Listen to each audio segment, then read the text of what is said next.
ఓం నమః శివాయ శ్రీమాత్రే నమః. మిత్రులకి శ్రేభిలాషులకి అలాగే నన్ను ఇంతగా ఆదరిస్తున్న యూట్యూబ్ ప్రేక్షకులందరికీ కూడా పేరు పేరు ధన్యవాదాలు. మిత్రులారా, మీ అందరికీ పరాదేవత ఎల్లవెల్లలా మీతో ఉండి మీ మనోవాంఛ నెరవేర్చాలని మనస్ఫూర్తిగా కోరుకుంటున్నాను. ఈరోజు మనం బుధవారం రాత్రి మన ఇంట్లో వంటగదిలో పోపుల డబ్బాలో ఉండే పదార్థంతో చిన్న ఉపాయం, ఆవాలతో ఒక చిన్న ఉపాయం చేయండి. మీకు ఆకస్మిక ధనప్రాప్తి కలుగుతుంది. ధనానికి లోటు అనేది లేకుండా ఉంటుంది. చాలా తేలికైన ఉపాయం. ఎలా చేయాలి, ఏ విధంగా చేయాలి నేను చేసి చూపిస్తాను. ఆ విధంగానే ప్రయత్నించేయండి. తాంత్రిక ఉపాయాలు ఎప్పుడూ కూడా పదార్థము, సమయము, విధానం చాలా ఇంపార్టెంట్. సొంత తెలివితేటలు కానీ లేకపోతే దీనిలో కొత్తగా మీరు యాడ్ చేసుకుని కానీ చేస్తే విపరీతమైన నష్టాలు వస్తాయి. రెండోది, ఇబ్బంది పడవలసి వస్తుంది. చాలామందికి తెలియదు ఏంటంటే, ఆచరించే విధానం అంటే ఏది చేసినా ఒక విధి విధానం చెప్తున్నప్పుడు దాన్ని తూచా తప్పకుండా చేయడానికి ప్రయత్నించండి. ఒకవేళ మీకు అలాంటి అవకాశము లేదు, పదార్థము దొరకటము లేదు అనుకున్నప్పుడు మాత్రం పొరపాటున ప్రయత్నించేయవద్దు. ప్రతి ఉపాయంలోనూ మీకు విధి విధానాన్ని చెప్తూ ఉంటాను. చాలామంది లేనిపోని అనవసరమైన క్వశ్చన్లు వేస్తూ ఉంటారు. అంటే ఇలాగే చెయ్యాలా, స్నానం పొద్దున చేస్తే సాయంత్రం చేయవచ్చా, ఇలాంటి కావాలని అడుగుతూ ఉంటారు. మీరు ఉపాయాన్ని పూర్తిగా ఎండ్ వరకు చూడండి. అర్థమైతే చేయండి, అర్థం కాలేదనుకోండి వేరే ఉపాయాన్ని ప్రయత్నించండి. ఎందుకంటే మన వీడియోల్లో సమస్యలకి చాలా ఉపాయాలు ఉన్నాయి.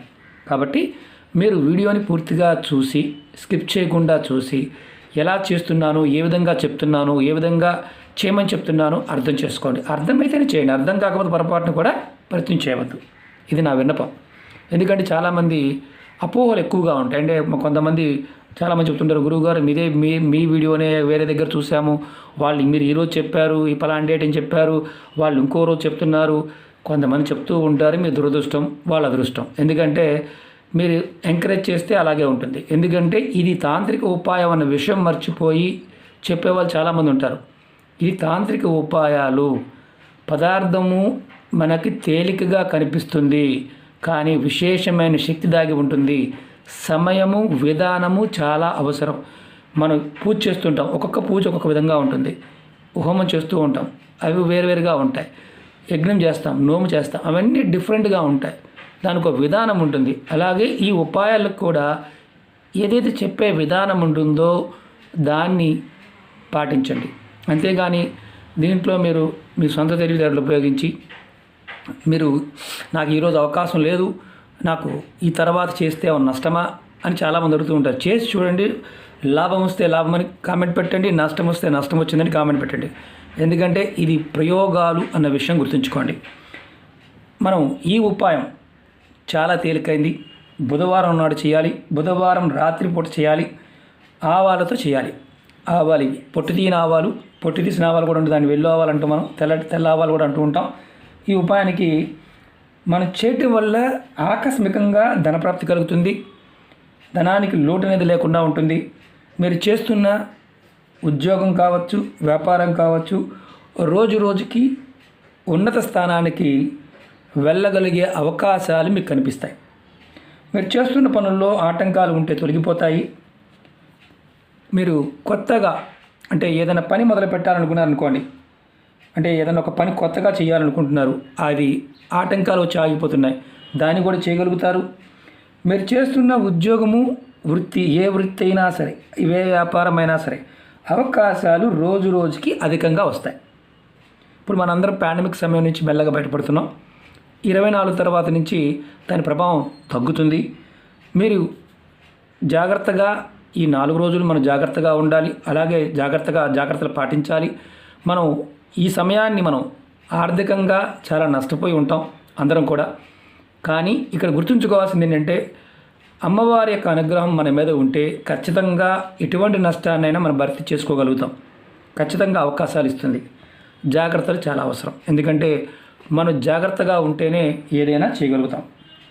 చాలామంది ఏంటంటే, గురువుగారు మాకు డబ్బు అనేది వెతుక్కోవాల్సిన పరిస్థితి వచ్చింది ఈ సమయంలో అని చాలామంది చెప్తూ వస్తున్నారు. మీకు ఈ ఉపాయం చేయటం వల్ల ఏదో ఒక రూపంలో ధనం వస్తూనే ఉంటుంది. డబ్బు వెతుక్కోవాల్సిన అవసరం అనేది లేకుండా ముందుకు వెళ్ళగలరు. అలాగే మీకు రావాల్సిన డబ్బులు ఏదైతే ఉన్నాయో అవి మీరు అనుకున్న టైంకి తిరిగి రావడానికి అవకాశాలు ఏర్పడతాయి. ఈ ఉపాయాన్ని ఆడవారైన మగవారైనా చేయవచ్చు. ఆడవారు నెలసరి సమయంలో మాత్రం చేయవద్దు. ఈ ఉపాయాన్ని బుధవారం రాత్రి 7 గంటల నుండి 12 గంటల లోపు మాత్రమే చేయండి. అంటే ఈ మధ్య సమయం కరెక్ట్గా 7 నుంచి 12 మధ్యలో చేయండి. ఈ ఉపాయానికి కావాల్సింది ఆవాలు, ఎర్రటి క్లాత్, సింధూరం. మనం ఆంజనేయ స్వామికి వేస్తాం కదా, రెడ్ కలర్ కాషాయం కలర్లో ఉంటుంది. సింధూరం తీసుకోండి. క్లాత్ మాత్రం ఎర్రటి క్లాత్ చిన్న ముక్క తీసుకోండి. మీరు ఈ ఉపాయం ఎప్పుడు చేసినా స్నానం చేసిన తర్వాత మాత్రమే చేయండి. స్నానం చేయకుండా చేయవద్దు. అంటే రాత్రి మీరు కొంతమంది సాయంత్రం పూట స్నానం చేసే అలవాటు ఉండదు, స్నానం చేసే చేయాలి. మీరు ఈ ఉపాయాన్ని మీ దేవుడి గదిలో మీరు ఎక్కడైతే దేవుణ్ణి ఆరాధిస్తారో అక్కడ చేయండి. ముందుగా మీరు ఏం చేస్తారంటే ఈ ఆవాల్లో 21 ఆవాల గింజలు తీసుకోండి. 21, అంతకన్నా ఎక్కువ కాదు, 21 లెక్క వేసి తీసుకోండి. 21 తర్వాత దీన్ని ఏదైనా ఇలా ప్లేట్లో పెట్టి కొంచెం సింధూరం వేయండి. నేను చూపిస్తాను. కొద్దిగా సింధూరాన్ని వేయండి. కొద్దిగా సింధూరం వేయండి. తర్వాత ఈ ప్లేట్ని మీరు దేవుడి ముందు పెట్టి నమస్కారం చేసుకోండి. మీ ఇష్టదైవాన్ని మనసులో తలుచుకోండి. మీరు మనసులో ఎవరినైతే ఇష్టపడతారో ఇక్కడ మీరు గుర్తుంచుకోవాల్సింది ఏంటంటే, చాలామంది గురువుగారు మేము మతంలో ఉన్నామండి, మేము చేయొచ్చా చేయకూడదు. ఈ విధానంగా చేయగలిగితే చేయండి, అది మీ ఇష్టం. ఈ విధానాన్ని మాత్రమే ఆచరించాలి, అది గుర్తుంచుకోండి. అలాగే తర్వాత మీరు ఇష్టదైవం ముందు పెట్టారు, మనసులో తలుచుకున్నారు. తర్వాత మన దూష్టికి కానీ సాంబ్రాణి పూలు వెలిగించండి, ధూపం చూపించండి. రాత్రంతా ఆవాలని దేవుడి దగ్గరే పెట్టి ఉంచండి. 2వ రోజు ఉదయం స్నానం చేసిన తర్వాత దేవుడి దగ్గర పెట్టిన ఈ సింధూరం కలిపిన ఆవాలని ఇలా రెడ్ కలర్ క్లాత్లో, చిన్న క్లాత్ తీసుకుని, పెద్దది కూడా అవసరం లేదు, వేసి మూట కట్టండి. నేను చూపిస్తాను.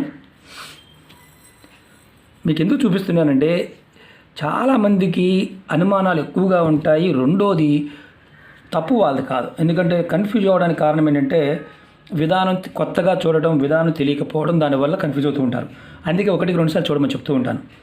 మీరు ఇలా వేసిన తర్వాత దీన్ని మీరు మూటగా కట్టండి. సింధూరం ఆవాలు కలిపి ఉండే కట్టాలి. ఇలా మూటగా కట్టండి. నేను చూపిస్తున్నాను, శాంపిల్ చూపిస్తున్నాను మీకు. నేను చిన్న క్లాస్ సరిపోతుంది. ఇలా మూటగా కట్టండి. మూటగా కట్టిన తర్వాత ఈ మూటని మీరు అంటే చిన్నగా వస్తుంది, ఇంత కూడా రాదు, చిన్నగా వస్తుంది. మీరు ఏం చేస్తారంటే, మీరు డబ్బులు పెట్టుకునే ప్రదేశం అంటే మీ పర్సులో కానీ, హ్యాండ్ బ్యాగ్లో కానీ, మీ షాప్లో అయితే షాప్లో కానీ, ఆఫీస్లో అయినా సరే, ఎక్కడైనా సరే పెట్టుకోవచ్చు. ఇంట్లో ఉండేవారు మీరు డబ్బులు దాచుకునే ప్రదేశంలో పెట్టండి. దీన్ని నెలకొక్కసారి ఈ మూటని మార్చుకుంటూ ఉండండి. పాత మూటని ఏదైనా పారే నీళ్ళల్లో కానీ, ఏదైనా చెట్టు మొదల్లో వేసేయండి. అంటే పెట్టేయండి, మట్టి తీయాల్సిన అవసరం కూడా లేదు. ఈ విధంగా చేయడం వల్ల మీకు కలిగే లాభం ఏంటంటే, శని భగవానుడు మీ మీద కోపంగా ఉన్న, జాతకంలో ఇబ్బందులు కలిగించే స్థానంలో ఉన్న, అంటే మీకు శని మహర్దశ నడుస్తూ ఉన్నా, 7.5 ఉన్నా, అంతర్దశలో కానీ ఎందులో ఉన్నా ఆయన శాంతిస్తాడు, ఆయన ప్రసన్నత లభిస్తుంది. మీరు చేస్తున్న పనుల్లో ఆటంకాలు లేకుండా పనులు పూర్తవడానికి మార్గాలు తెలుస్తాయి. ధన రాబడి రోజు రోజుకి పెరుగుతుంది. ఇక్కడ గుర్తుంచుకోవాల్సింది ఏంటంటే, జాతకంలో ఎవరికైనా సరే దశ అంతర్దశ మనం చూస్తూ ఉంటాం. అలాగే మనం రాశి ఫలాలు చూసుకుంటూ ఉంటాం. చాలామందికి తెలియదు ఏంటంటే, మనం ఎప్పుడైనా మన జీవితంలో ధనానికి సంబంధించి ఆటంకాలు ఎప్పుడు వస్తూ ఉన్నాయనుకోండి, ఖచ్చితంగా మీ జాతకంలో ఆ సమయంలో శని భగవాను యొక్క ప్రభావం ఉండి ఉండాలి. అలా ఉన్నప్పుడు మాత్రమే అది ఒక్కరోజు కావచ్చు, 2 దశ అంతర్దశ సూక్ష్మ దశలో కూడా 2 సెకండ్ల సమయంలో కూడా ప్రభావాన్ని చూపిస్తారు. కాబట్టి మీరు ఈ చిన్న పరిహారం చేసి చూసుకోండి, మార్పు ఖచ్చితంగా వస్తుంది. ఆకస్మికంగా ధనం వస్తుంది, ధనానికి లోటు లేకుండా అద్భుతంగా ముందుకు వెళ్తారు. మీకు వీడియో అర్థమైందని అనుకుంటున్నాను, అందుకే మీకు ఎక్స్ప్లెయిన్ చేసి చెప్తున్నాను. అలాగే మీకు ఈ వీడియో నచ్చినట్లయితే లైక్ చేయండి, ఛానల్ని సబ్స్క్రైబ్ చేసుకోండి, పక్కనే ఉన్న గంట సింబల్ని యాక్టివేట్ చేసుకోండి. 10 మంది మిత్రులకి మీకు నచ్చితే షేర్ చేయండి. అలాగే మన కొత్త ఛానల్ లింక్స్ కూడా వీడియో డిస్క్రిప్షన్లో ఇవ్వడం జరిగింది. వాటిని కూడా సబ్స్క్రైబ్ చేసి గంట సింబల్ని యాక్టివేట్ చేయండి. ఫేస్బుక్ లింక్ కూడా కింద వీడియో డిస్క్రిప్షన్లో ఇచ్చాను. మీరు రిక్వెస్ట్ పంపించండి, ఖచ్చితంగా యాక్సెప్ట్ చేస్తాను. రెండవది ఏంటంటే, మీ అందరికీ నా విన్నపం, ఇలాంటి ఉపాయాలు ముందు చెప్పాను. మీరు చేసే సమయాన్ని అలాగే పదార్థాన్ని మీరు పరిపూర్ణంగా నమ్మి చేయాలి. నమ్మకపోతే ఏమవుతుందంటే, మీ మానసికమైన శక్తి ఏదైతే ఉందో అది మీకు ఈ పదార్థంలోకి రాదు. పదార్థము మనకి సహాయం చేస్తుంది. ప్రకృతిలో ఉండే ప్రతి పదార్థము కూడా భగవంతుడు అన్నింటిలోనూ ఉంటాడు. మనం ఎందులో చూడగలిగితే అందులో ఉంటాడు. మనకి ఆ శక్తి ఉండాలి. ముందు మనలో ఎప్పుడైతే మానసికంగా మనకి ఈ పదార్థం సహాయం చేస్తుంది అని నమ్ముతామో అప్పుడు ఖచ్చితంగా సహాయం చేస్తుంది. మనం వంటలో వాడే పదార్థమే కదా, తక్కువ చేయమాకండి.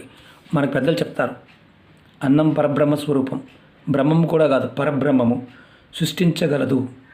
మనం దాన్ని అందువల్ల గౌరవించాలని దాని అర్థం. ప్రతి పదార్థాన్ని, ప్రతి జీవిని, ప్రతి దానిని కూడా గౌరవించగలిగే, ప్రేమించగలిగే గుణం కలిగి ఉంటే మీరు ఏదైనా తేలికగా సాధించగలుగుతారు. మీ అవసరం, మీకు ఏదైతే అవసరం వస్తుందో ప్రకృతి మీ అవసరాన్ని ఖచ్చితంగా తీర్చుతుంది. ఇది గుర్తుంచుకోండి.